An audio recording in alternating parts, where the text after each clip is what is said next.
I said I don't care what official papers you claim to carry. Get out of the vehicle right now. Sir, I've shown you my state credentials and my driver's license. I am the state attorney. I don't care about your fancy title or your credentials.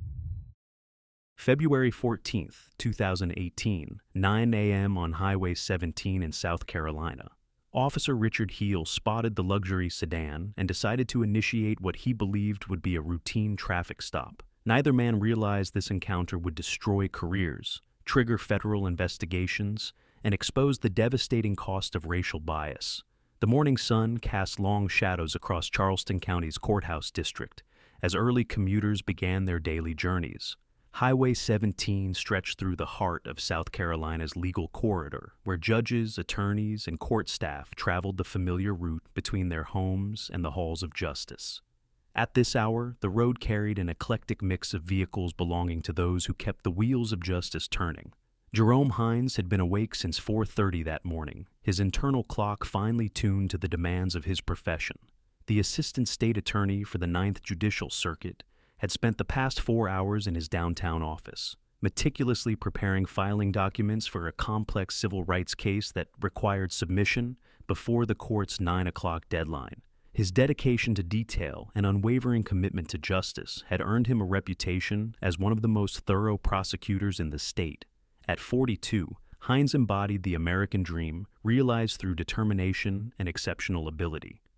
Born in rural Orangeburg County to a family where his grandmother cleaned houses and his father worked double shifts at the textile mill, Jerome had been the first in his family to attend college. His journey from the red dirt roads of rural South Carolina to the ivy-covered halls of Harvard Law School represented more than personal achievement. It symbolized hope for an entire community that had watched him rise from their midst.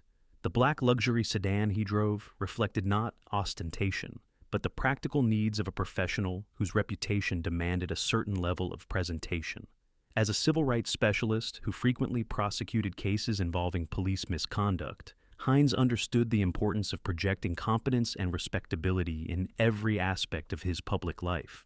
His colleagues, both white and black, respected him for his intellect, integrity, and unwavering commitment to equal justice under law. His annual salary of $85,000 supported not only his own wife and 2 children, but also extended family members who had supported his educational journey. Jerome never forgot the sacrifices made by relatives who contributed what little they could to his college fund, or the teachers who stayed after school to help him prepare for standardized tests. Success had not distanced him from his roots. It had deepened his sense of obligation to serve his community. The commute along Highway 17 had become as routine as breathing for Jerome. 5 days a week for the past 8 years, he had traveled this same route without incident. His interactions with law enforcement had been uniformly professional and respectful. Traffic stops were rare, and when they occurred, they concluded quickly with the customary exchange of license, registration, and polite conversation.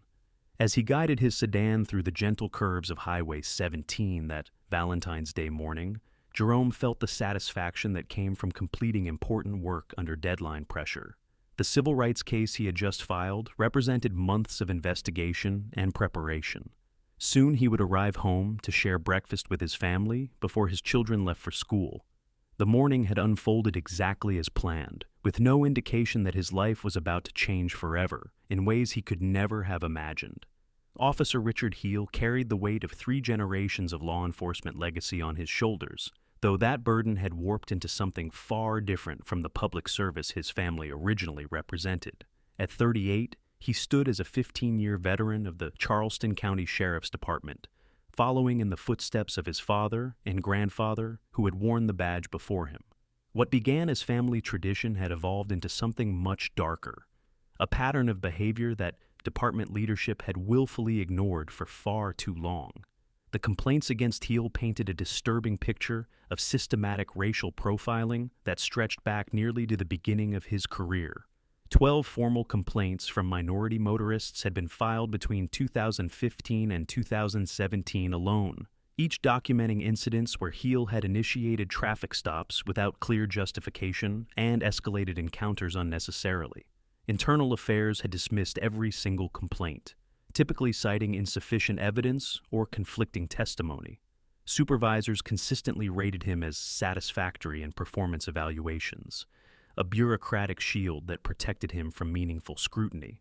The pattern of Heal's behavior revealed itself most clearly in affluent neighborhoods, where successful minority professionals lived and worked. In 2016, he had arrested Marcus Williams, a prominent black businessman, for what he termed suspicious activity outside Williams's own consulting firm. Security cameras later revealed that Williams had been unlocking his office door with his own keys, while Heal watched from his patrol car for nearly 10 minutes before initiating contact. The charges were eventually dropped, but not before Williams endured the humiliation of being handcuffed in front of his employees and clients. A year later, Heal detained the Rodriguez family during what should have been a routine traffic stop, holding them on the roadside for over 2 hours while he claimed to investigate their vehicle registration. The family's documentation was entirely in order, but Heal insisted on calling for backup and conducting an extensive search of their minivan. 3 children under the age of 10 sat crying in the back seat as their parents attempted to remain calm and cooperative. The incident ended only when a supervisor arrived and quietly ordered Heal to release the family. Fellow officers had begun to privately express concerns about Heal's methods, particularly his tendency to escalate situations rather than de-escalate them. Dashboard camera footage from multiple incidents showed a troubling pattern of aggressive posturing and hostile verbal exchanges with minority citizens who posed no threat. Veteran officers noted that Heal seemed to interpret politeness as defiance and cooperation, as suspicious behavior when dealing with Black and Latino individuals. The psychological profile that emerged from these incidents pointed to deep-seated racial resentment that had been festering for years. Heal had grown up in an all-white neighborhood, where diversity was viewed with suspicion rather than acceptance. His father and grandfather had both faced discrimination complaints during their careers, complaints that were routinely dismissed in earlier eras when accountability was even more elusive than it was today. The family had passed down not just a tradition of law enforcement service, but also a toxic worldview that viewed successful minorities as somehow illegitimate or threatening. Recent personal struggles had intensified Heal's existing prejudices. His divorce proceedings had accelerated in recent months, with his ex-wife citing anger management issues and erratic behavior as grounds for dissolution. Financial stress from alimony and child support payments weighed heavily on his mind, creating resentment toward anyone whose success seemed to come more easily than his own hard-won but modest police salary of $52,000 per year. Social media posts from Heal's personal accounts revealed a pattern of increasingly bitter commentary about what he termed successful minorities in positions of authority. He frequently shared articles and memes that questioned affirmative action policies and suggested that minority professionals had received unfair advantages in their careers. These posts escalated in frequency and hostility during the months leading up to the February incident, painting a picture of a man whose racial animosity was reaching a dangerous crescendo. The department's enabling of Heal's behavior represented a systemic failure that extended far beyond individual misconduct. Leadership had consistently chosen the path of least resistance when addressing complaints, preferring to quietly dismiss allegations rather than confront the possibility that one of their officers harbored racist attitudes. The culture within the department prioritized protecting fellow officers over serving the community, creating an environment where problematic behavior could flourish unchecked. Bias training programs were virtually non-existent within the Charleston County Sheriff's Department. Despite repeated recommendations from community leaders and oversight organizations, the local NAACP chapter had documented complaint patterns and formally requested improved training protocols, only to receive polite acknowledgments with no substantive action. Internal memos revealed that supervisors had recommended additional training for Heal specifically, but those recommendations had been filed away and forgotten rather than implemented. The union's protection of problematic officers created another layer of insulation around Heal's misconduct. Every complaint triggered an automatic defensive response from union representatives who seemed more concerned with protecting their members' career than addressing legitimate community concerns. This institutional support emboldened officers like Heal to believe that their actions would never face serious consequences, regardless of how egregious their behavior became. Warning signs had been abundant and visible to anyone willing to look critically at the data. Community leaders had raised specific concerns about Heal's conduct with the police chief on multiple occasions, presenting detailed documentation of complaint patterns and requesting intervention. The chief had promised to investigate and address their concerns, but no meaningful action had ever been taken. The message sent to both the community and to officers like Heel was clear. Racism would be tolerated as long as it was not too obvious or too public. On the morning of February 14, 2018, all these factors converged in a perfect storm of circumstance and prejudice. Heel was working an overtime shift to help address his mounting financial pressures, having received divorce papers just days earlier that demanded increased support payments. Supervisors noted his agitated mood during the morning briefing, but no one thought to remove him from active duty or suggest he take time to address his personal issues. The stage was set for the confrontation that would expose years of systemic failure and destroy multiple lives in the process. The dashboard clock read exactly 9 o'clock when Officer Richard Heel noticed the black luxury sedan traveling eastbound on Highway 17. The vehicle moved within the speed limit, properly positioned in its lane, with no visible equipment violations or erratic driving patterns. Yet, something about the sight of the expensive car with its black driver triggered a familiar response in Heel's mind. He activated his emergency lights and initiated what he would later claim was a routine traffic stop, though his radio transmissions revealed no justifiable reason for the intervention. Jerome Hines checked his rearview mirror with mild confusion as the patrol car's flashing lights appeared behind him. He carefully guided his sedan to the shoulder, ensuring he was well clear of traffic flow before coming to a complete stop. His hands remained visible on the steering wheel as he had been taught during a community policing seminar years earlier. Through his side mirror, he watched the officer approach with an aggressive stride that seemed disproportionate to any possible traffic violation. Heel reached the driver's window, with his hand already resting on his utility belt, his posture radiating hostility before any words were exchanged. The dash cam captured his immediate demand for license and registration, delivered without explanation or the customary greeting that professional traffic stops typically began with. His voice carried an edge of suspicion that transformed what should have been a routine encounter into something far more ominous. Hines responded with characteristic politeness, asking what violation had prompted the stop, while simultaneously reaching for his wallet.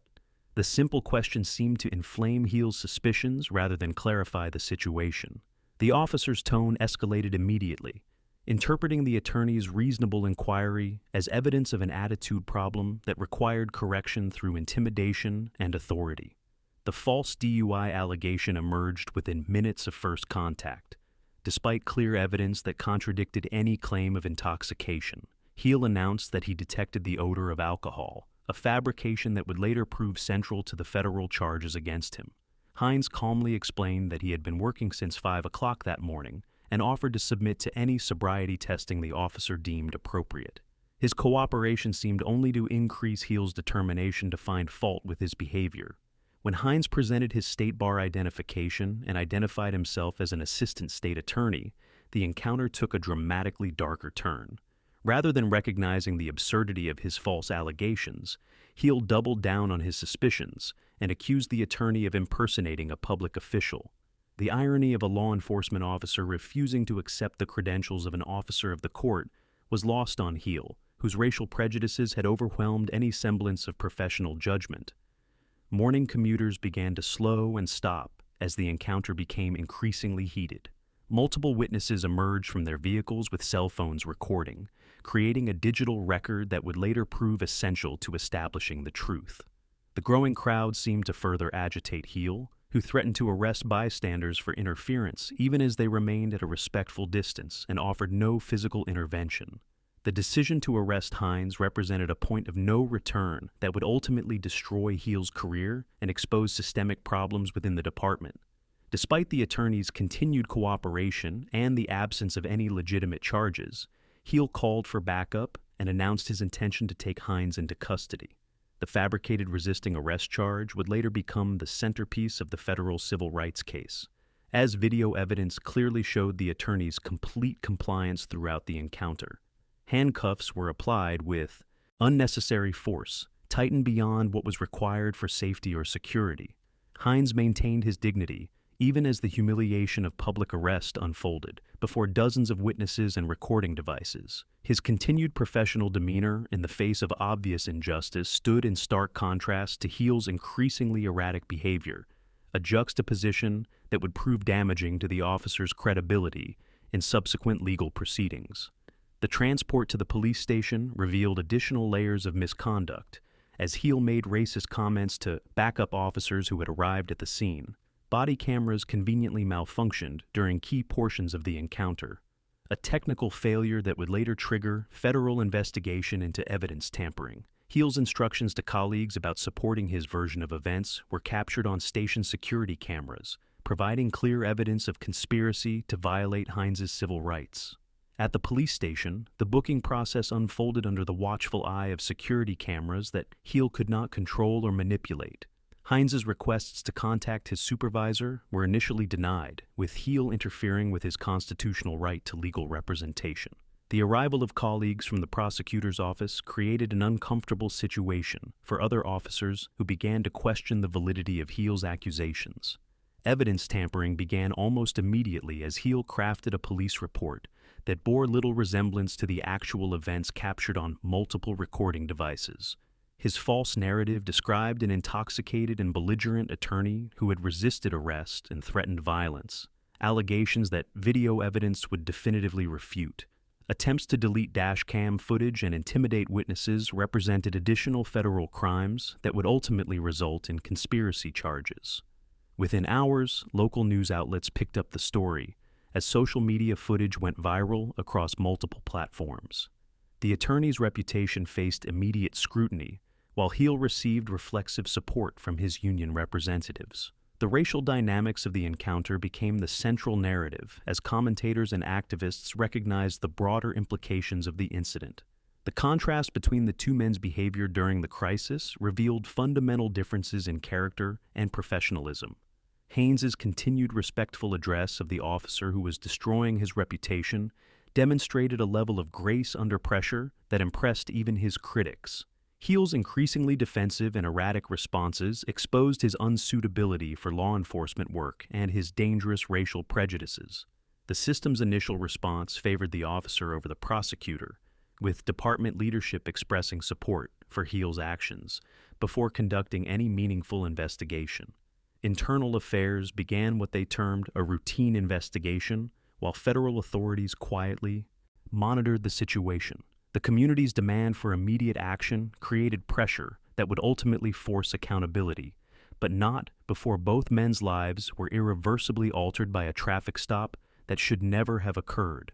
The first 24 hours following Jerome Hines' arrest set in motion a cascade of events that would ultimately reshape law enforcement practices across South Carolina. Within 6 hours of his release on his own recognizance, the assistant state attorney found himself suspended from his position, pending a thorough investigation into the charges against him. The irony was not lost on legal observers that a prosecutor who had built his career on seeking justice for victims of police misconduct now faced the very system he had served with distinction for nearly a decade. Media coverage intensified with each passing hour as cell phone footage from the traffic stop spread across social networks and news platforms. The stark contrast between the officer's aggressive behavior and the attorney's professional composure created a narrative that resonated far beyond Charleston County's borders. Local television stations led their evening broadcasts with the story, while national cable networks began requesting interviews with community leaders and legal experts who could provide context for the broader implications of the incident. Sheriff Harold Morrison held a hastily arranged press conference within 18 hours of the arrest, flanking himself with union representatives and department brass who presented a united front of support for Officer Heal's actions. Morrison insisted that a thorough investigation would be conducted according to standard protocols, but his defensive tone and refusal to release dash cam footage suggested an administration more concerned with damage control than truth-seeking. The sheriff's statements rang hollow to community members who had witnessed similar responses to previous incidents involving questionable police conduct. The Fraternal Order of Police issued a statement defending Heal's right to due process, while characterizing the incident as a routine traffic stop that had been misrepresented by social media speculation. Union Representative Carl Mitchell insisted that officers had the right to make arrests based on their professional judgment and training, conveniently omitting any reference to the mounting evidence that contradicted the official police narrative. This institutional deflection followed a predictable pattern that had protected problematic officers for decades. Community response organized with remarkable speed and coordination. The Charleston chapter of the NAACP called an emergency meeting within 24 hours, demanding federal intervention and the immediate termination of Officer Heal.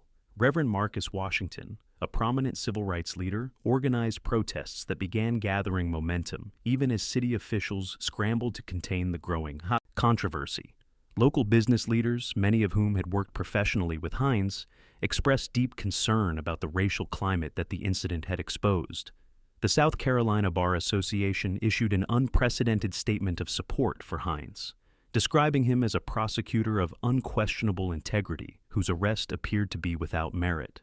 The organization's rare entry into what was technically a pending criminal matter signaled the legal community's recognition that fundamental principles of justice were at stake. Fellow prosecutors across the state privately expressed outrage at what they viewed as an attack on the entire profession. District Attorney Patricia Hendricks found herself in an impossible position as the case landed directly in her office. The conflict of interest was obvious and insurmountable, given that Hines was not only a member of her staff, but also a trusted colleague with whom she had worked closely for years. Her decision to recuse the entire office and request appointment of a special prosecutor was both legally necessary and politically astute, though it did nothing to diminish the personal anguish she felt watching a valued employee endure public humiliation. Federal prosecutors in the U.S. Attorney's Office began their preliminary review within hours of the incident, recognizing the potential civil rights violations that Heal's conduct represented. The FBI's Civil Rights Division opened a case file and began collecting evidence even before formal complaints were filed, understanding that the high-profile nature of the incident demanded immediate federal attention. Justice Department officials monitored news coverage and community response, preparing for the possibility that federal intervention might become necessary to restore public confidence. The personal toll on Jerome Hines and his family became apparent almost immediately as death threats began arriving through social media and anonymous phone calls. School officials advised keeping his children home for their safety, while police provided extra security at the family residence. The psychological stress of sudden notoriety combined with professional uncertainty created health challenges that would persist long after legal vindication was achieved. Legal fees began mounting even before formal charges were filed, as Hines retained prominent civil rights attorney David Richardson to represent his interests. Officer Heal's world began crumbling with equal rapidity as fellow officers distanced themselves from his actions, and union support proved less reliable than expected. Video evidence made his position increasingly untenable, while his divorce attorney advised that the criminal charges would complicate custody proceedings significantly. Financial pressure intensified as he hired legal representation to defend against both criminal charges and the inevitable civil lawsuit that would follow. Evidence preservation became a critical battleground as multiple recording devices had captured different aspects of the encounter. Defense attorneys moved quickly to ensure that all video footage was legally protected from destruction or tampering, while forensic experts began analyzing the recordings for evidence of misconduct. Phone records contradicted key elements of Heal's timeline, while witness statements painted a consistent picture of unprovoked police aggression. The appointment of Special Prosecutor Maria Santos signaled that political leadership recognized the gravity of the situation and the need for independent oversight. Santos had built her reputation prosecuting police misconduct cases and brought both credibility and expertise to a case that demanded nothing less than complete transparency. Her first public statement promised a thorough investigation guided by evidence rather than politics or public pressure. International media attention followed as news organizations recognized the broader significance of an incident that encapsulated America's ongoing struggle with racial bias in law enforcement. The case became a symbol of systemic problems that extended far beyond one officer's misconduct, generating commentary and analysis from legal scholars and civil rights advocates around the world. The federal grand jury's decision to indict Officer Richard Heal on multiple civil rights violations marked the beginning of a legal reckoning that would ultimately transform both men's lives in dramatically different directions. United States Attorney Jennifer Matthews announced the charges in a packed courthouse, detailing violations that included deprivation of rights under color of law, false arrest and imprisonment, perjury for filing false reports, and obstruction of justice for tampering with evidence. The conspiracy charges added for evidence tampering carried the most severe penalties, reflecting federal prosecutors' determination to address not just the initial misconduct, but the subsequent cover-up attempts. Heal's legal strategy collapsed within months as video evidence contradicted every element of his defense. His attorney initially attempted to argue that the arrest was justified based on the officer's training and experience, but multiple recordings from different angles made such claims impossible to sustain. The dashcam footage that Heal had attempted to delete was recovered by federal forensic specialists, providing clear evidence of both the wrongful arrest and the subsequent tampering. Faced with overwhelming evidence and the prospect of a lengthy federal prison sentence, Heal entered into plea negotiations that would spare him a trial but guarantee his complete professional destruction. The guilty plea hearing drew national media attention as Heal formally acknowledged his crimes before federal judge Patricia Coleman. His admission of guilt included specific acknowledgement that race had been a motivating factor in his decision to initiate the traffic stop, a legal requirement that carried profound implications for civil litigation. The 3-year federal prison sentence reflected both the severity of his conduct and his cooperation with ongoing investigations into departmental practices that had enabled his misconduct. Jerome Hines's vindication came swiftly once federal investigators took control of the case. Special Prosecutor Maria Santos dismissed all charges against the attorney with prejudice, ensuring that the false accusations could never be refiled. The formal apology from Charleston County officials rang hollow to many observers, given the department's initial support for Heal's version of events. Hines's reinstatement to his prosecutor position was accompanied by a promotion to senior attorney status and increased responsibilities in the Civil Rights Division, a gesture of institutional support that helped restore his professional reputation.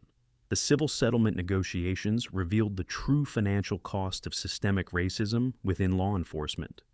Federal mediators facilitated discussions that ultimately resulted in a combined settlement of $3.1 million, with the largest portion coming from federal civil rights violations and additional compensation from Charleston County for the department's role in enabling Heal's misconduct. The settlement included provisions for attorney fees, ensuring that Hines would not bear the financial burden of vindicating his constitutional rights. Perhaps most importantly, the agreement required formal admission of wrongdoing from all defendants, creating legal precedent for future civil rights cases. Departmental consequences extended far beyond Officer Heal's individual punishment, as federal investigators uncovered the systemic failures that had made his misconduct possible. Sheriff Harold Morrison was forced to resign in disgrace as evidence emerged of his role in dismissing previous complaints against Heal and other problematic officers.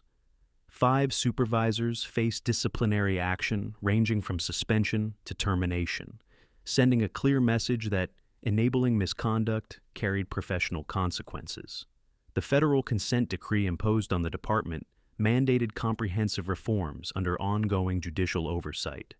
The systemic changes implemented in response to the incident transformed Charleston County law enforcement in fundamental ways. An independent civilian oversight board gained authority to investigate complaints and recommend disciplinary action, breaking the cycle of internal affairs, investigations that had repeatedly exonerated problematic officers. Mandatory bias training became an annual requirement for all personnel, with specialized programs for supervisors who bore responsibility for recognizing and addressing discriminatory behavior. Body camera requirements were strengthened with severe penalties for tampering or malfunctioning equipment during critical encounters. The personal costs for Heal extended far beyond his criminal sentence as his life unraveled completely in the aftermath of his conviction. His marriage ended in divorce, with his ex-wife gaining full custody of their children, citing concerns about his demonstrated pattern of racist behavior and its potential impact on their development. Financial ruin followed as legal fees, restitution payments, and lost income created insurmountable debt that forced him into bankruptcy. Post-incarceration employment proved extremely difficult, as his criminal record and notoriety made him unemployable in any position requiring public trust or authority. Jerome Hines emerged from the ordeal as a national figure in the civil rights movement, using his experience to advocate for police reform and accountability measures across the country. His speaking engagements at law schools and professional conferences drew capacity crowds eager to hear firsthand accounts of how systemic racism operates within the justice system. The family's bonds strengthened rather than weakened under the pressure, as the community support they received demonstrated the power of collective action against injustice. His establishment of a scholarship fund for minority law students created a lasting legacy that would benefit future generations of legal professionals committed to equal justice. The broader implications of the case extended far beyond Charleston County, as law enforcement agencies nationwide studied the incident as a cautionary tale about the costs of tolerating racist behavior within their ranks.